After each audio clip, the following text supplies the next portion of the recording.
My boss laughed when I asked for time off for my son's surgery. He said, "We're not a charity, man. Family problems are your own problem." So I finished the quarter, then quit, took his biggest client, and hired half his team. This morning, 17 missed calls. One voicemail. "Can we talk?" Hey there. We're working hard to hit our first 1,000 subscribers. If you love true, emotional stories, hit that subscribe button. It helps more than you know. Now let's get into the story. We're not a charity, man. Family problems are your own problem. That's what my boss said. Dead serious. No smirk, no hesitation, no sympathy. Just those words, dropped like a brick on my chest. Right there in front of the entire Monday morning meeting. I should probably back up. My name's Mike. I'm 36, married, and the father of a little boy named Aiden. Aiden's 6, and he's got this rare heart condition that sounds like a word you need a medical degree to pronounce. Long story short, we've known since he was born that one day, he'd need surgery. We were just hoping it wouldn't come so soon. The procedure wasn't optional. It wasn't cosmetic. It wasn't, "Oh, maybe we can delay this." It was scheduled because his last checkup showed signs of deterioration. I won't lie, I didn't sleep for 2 days after that. Now here's the thing. I'm not some guy who calls out for every sniffle. I've worked for this company for 6 years. I've given up weekends, holidays, birthdays, all of it. I helped land our largest account. I ran the most complex marketing campaign we've ever done. Hell, I trained half the current sales team myself when we went remote. I wasn't asking for a vacation in Cabo. I was asking for 3 days. Just 3 days. I brought it up to Greg, my boss, as calmly and respectfully as I could. I explained the situation. I even offered to work evenings the week before to make up for it. I told him I'd make sure my team was fully prepped and everything would run smooth in my absence. He stared at me across that glass conference table and laughed. And then, in front of the senior managers and even the intern, dropped that line like it was a motivational quote. "We're not a charity, man. Family problems are your own problem." And just like that, the air got sucked out of the room. Everyone looked down at their notepads, fake typing or shuffling papers like that would somehow make the moment disappear. No one said a word. Not even Jake, the one guy who'd been through a divorce last year and took 2 weeks off, fully paid. Not even Susan, who once left early because her cat had a fever. I didn't argue. I didn't raise my voice. I just nodded. But something inside me shut off. I walked out of that meeting and sat at my desk. I stared at my screen for 20 minutes, pretending to check emails, but I was really thinking, is this it? Is this what 6 years gets me? I didn't go home and rage about it to my wife. I didn't post a vague status on social media. I just got quiet. That night, when Aiden was asleep and my wife was folding laundry on the couch, I sat down next to her and said, "I'm not quitting. Not yet. But I think I'm done pretending I matter to these people." She didn't say anything for a second. Then she just nodded and said, "Whatever you decide, we'll figure it out." So I stayed. I finished the quarter. I smiled in meetings. I turned in reports. I pretended not to notice when Greg reassigned one of my accounts to a junior rep. I even helped that rep prepare for his first big client pitch. But all that time, I was planning something else. Something quiet. Something Greg wouldn't see coming. After that meeting, I started showing up differently. I still wore the same button-ups, still smiled at the front desk, still sent my happy Monday emails to the team. But I stopped giving extra. I stopped carrying Greg's mess. Stopped covering for his screw-ups in meetings, or reminding him that a client needed follow-up, or jumping on 6 p.m. calls to save face for mistakes he made before lunch. And most importantly, I started listening. I started paying real attention to the cracks in the walls. Our company looked shiny on the outside, but inside, things were quietly breaking. People were tired, burnout, underpaid. And behind Greg's, we're a family here, speeches was a lot of resentment he never noticed because he never actually listened. You know who started slipping first? Sharon, our lead designer. She'd been with the company even longer than me. One day, we were grabbing coffee, and she said, "I got a raise this year. 2%. After I pulled 70-hour weeks for 3 months. Greg told me I should be grateful for job security." That same week, one of our copywriters quietly told me Greg promised her a promotion 3 quarters ago, never delivered. And worse, found out he gave her title to a guy he hired straight off LinkedIn, just because he liked his energy. I didn't tell anyone what I was doing, not even my wife. But every night, after dinner and homework and bedtime stories, I'd opened my laptop, and I started building. Not a resume, not job applications. An agency. A lean, smart, remote-first agency. One where people got paid what they deserved. One where no one would have to beg to be with their sick kid. I reached out to old freelancer contacts. Designers, editors, devs, people I used to manage back in the early days. Quiet professionals who didn't need supervision, just respect. I started pricing tools, domains, figuring out structure, brand, timelines. I even talked to a former client over coffee, casually. Didn't pitch, just listened. But when she said, honestly, Greg's team feels off lately, like no one really wants to be there, I just nodded. Because she wasn't wrong. Greg didn't notice any of it. Because he was too busy trying to climb higher.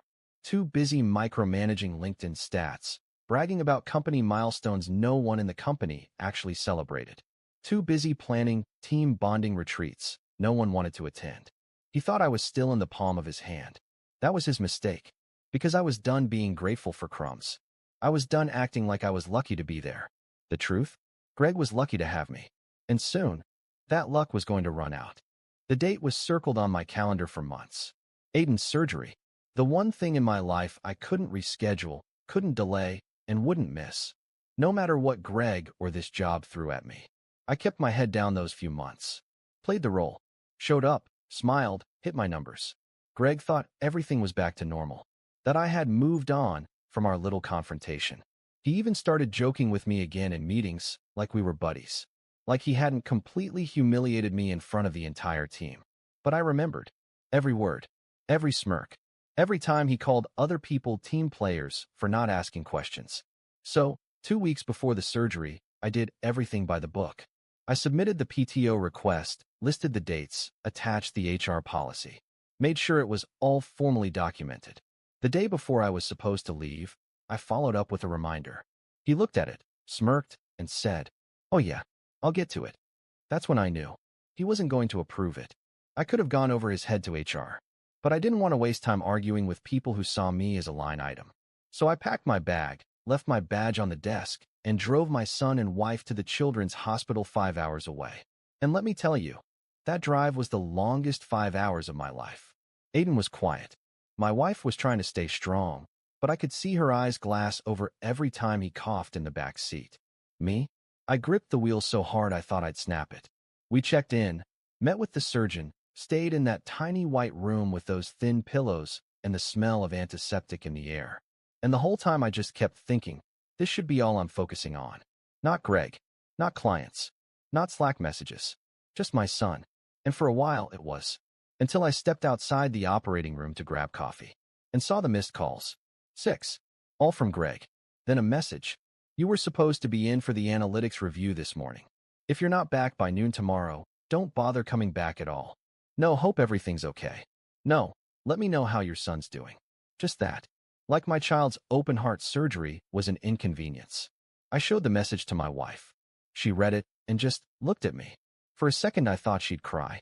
But instead, she nodded slowly and said, "Let's never let someone like that decide our future again." That night, when Aiden was out of surgery, successful, thank God, and finally asleep, I sat in the corner of the hospital room with my laptop on my knees. And I booked a meeting. Not with Greg. Not with HR. With that client from earlier. The one who was unhappy. The one who used to be mine before Greg took credit. And in that moment, while the beeping of machines filled the silence, I made a choice. I wasn't going back. Not to that office. Not to that chair. Not to a place where being a good father made me a liability. Greg wanted a workhorse. But he underestimated what happens when the workhorse decides to walk right out of the pasture. 3 days after the surgery, I walked back into that office like nothing happened. I wore my usual button-down, said good morning to the front desk, sat at my desk, logged into Slack. All quiet, like nothing had happened. Greg didn't even look up from his office when I passed. I could feel his ego through the glass, smug and inflated like always. He probably thought I'd come crawling back, that I'd apologize, that I'd beg for my job. He had no idea, because I hadn't just been sitting around at that hospital. While Aiden recovered and slept through post-op grogginess, I finalized my business plan. I locked in the website. I filed the LLC. I scheduled 3 meetings with past contacts. All former clients I had personally managed during Greg's delegation phase, back when he was too busy networking to actually work. And I met with one of them, the big one, the whale, a long-term corporate account we'd had for years. Greg had no clue they were even unhappy. The meeting went well, like really well. So well, in fact, that before I even walked into the office that morning, I'd already signed my first retainer contract under my new company name. But still, I gave Greg one last courtesy. Around 10 a.m., I knocked on his door. He looked up, barely hiding the smirk. Decided to be a team player again. I stepped in, handed him the envelope. What's this? My resignation. Effective immediately. He opened it. Laughed. Really? You sure you want to do this, Mike? It's a bad time to be job hunting. But hey, best of luck out there. Hope you like freelancing for scraps. I smiled. Thanks for everything, Greg. And walked out. No fanfare. No scene. Just a quiet exit. But that wasn't the punch. No, that came later. That afternoon, after lunch, I posted one thing on LinkedIn. After 6 years of incredible growth, I'm excited to announce my next chapter. My new agency, Horizon North Strategies, is officially live. We believe in people-first leadership, fair pay, and never making anyone choose between family and work. Let's build something better. Within 30 minutes, the post blew up.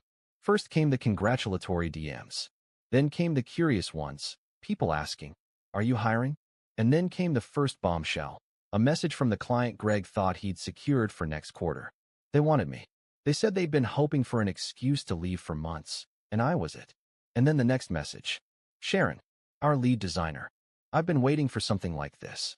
Do you have space for me?" By the end of the day, 2 more people reached out, both from Greg's core team. Greg didn't know it yet, but the moment I walked out, he didn't just lose one employee. He'd just started a collapse. Greg didn't notice at first. The man was too confident, too distracted by his own reflection to see the cracks forming behind him. He thought I'd just walked out to become a freelancer, that I'd spend a few months cold calling ex-clients and eventually come crawling back when rent got tight. But the cracks weren't forming. They were widening. And fast. By the end of the first week, 3 people had given notice. Not junior staff, not interns. His lead designer, a senior strategist, and an account manager he bragged about stealing from another firm last year. All gone. Quietly. No drama. Just clean exits and loaded resumes. The week after, 2 clients dropped off the grid. One of them was Greg's Golden Goose, a retail chain we'd been working with for 3 years. They didn't send a warning. They just ghosted. Greg called, texted, sent his usual, "We value your partnership" email. No response. Why? Because I had them now. They were signed with me. Horizon North Strategies, my company, wasn't just an idea anymore. We had clients, deliverables, invoices, and more importantly, we had momentum. We didn't have a fancy office. We didn't have ping-pong tables or catered lunches. But we had a mission, and people believed in it. I made sure everyone on the team got paid well and on time. We didn't work late unless we chose to. We met on Zoom once a week and otherwise trusted each other to just do the damn work. And guess what? People thrived. That's when the missed calls started. It was a Friday morning. I was home, working in the kitchen while Aiden played with his Legos at the table. I picked up my phone to check something. 17 missed calls. All from Greg. The man had gone into panic mode. Then came the voicemail. I swear to you, I played it 3 times just to believe it was real. "Hey Mike. Listen man, I think we got off on the wrong foot. Things have been kinda nuts around here. And, well, I think there's an opportunity for us to work together again. Maybe even partner on something big. I'd be open to discussing equity, if that's what it takes. Just give me a call back, all right? Let's talk." Equity. The same guy who once told me, "We're not a charity," was now offering me equity to help clean up the mess I left behind. It was almost poetic. But I didn't call him back. Not yet. Instead, I waited. Because I knew what was coming next. 3 days later, I got a message from an anonymous LinkedIn profile. Turned out, one of Greg's junior assistants had screenshotted an internal Slack thread. Greg had been blaming everyone but himself. Said people were too emotional, that Gen Z just doesn't want to work, and even claimed I must have poached the team with fake promises. The comments were so bitter it was almost sad. But what really caught my attention? A final message in the thread. "Honestly, if Mike's building something new, I'd jump ship tomorrow." From his newest hire. Greg was bleeding out. And everyone knew it. I finally responded 2 days after the voicemail. Short message. Greg, I'm not interested. I don't build with people who treat family like a liability. You made your choices. Now I'm making mine. Take care. He didn't reply, but I heard from Sharon later that week. Apparently, after reading my message, he locked himself in his office and didn't come out for 2 hours. 6 months later, I barely recognized my life. Aiden was recovering stronger than we hoped. He had color in his cheeks again. He could run for longer than a few minutes without needing to sit. He'd started sleeping through the night without waking up in a cold sweat. And I was home for all of it. No more missed dinners. No more falling asleep at the wheel during commutes. No more sorry, I have a call, while he tried to show me his latest Lego build. Our agency. Booming. We weren't huge, and I didn't want us to be. That was the whole point. But we were agile, efficient, profitable. We had 6 full-time team members, half a dozen contractors, and 5 steady clients. And we were turning down work. Turning it down. One of those clients?